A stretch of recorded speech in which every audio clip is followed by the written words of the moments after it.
In May 1779, as the War of the American Revolution dragged into its 5th year, a Pennsylvania newspaper printed a letter from a patriot writing under the pseudonym of Brahmin.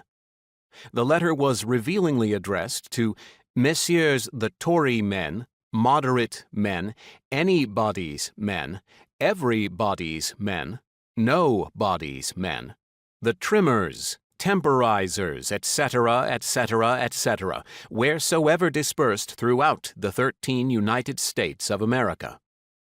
In what might read as advice or a threat, the writer urged all these people that their only safety lay in embracing the revolution.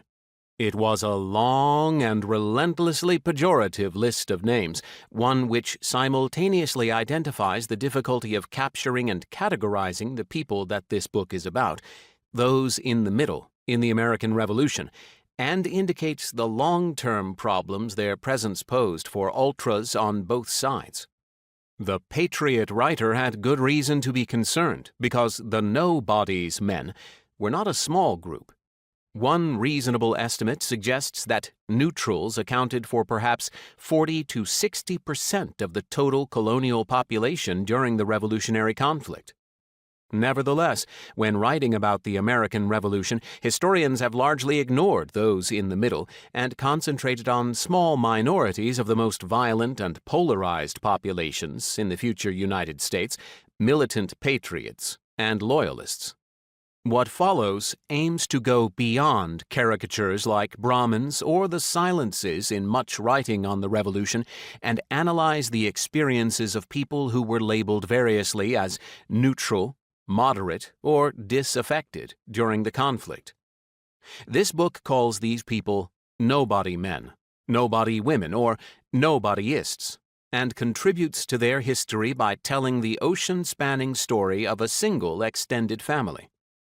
The Crugers were a New York-based merchant clan with strong ties to other places including England and the multinational Caribbean. In the decades before the Revolution, family members shipped, bought, and sold almost anything on which they thought they could turn a profit, and also immersed themselves in local and transatlantic politics. The chapters that follow trace these people's paths into, through, and beyond the Revolutionary War.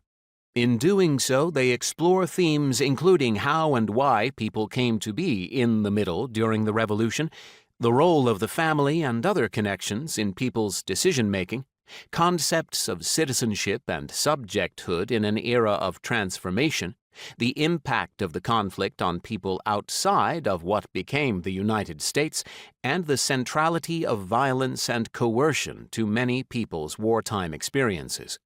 Through the history of the Crugers, this book offers wider ways to think about a large group of people whose experiences of the Revolutionary era have often been ignored.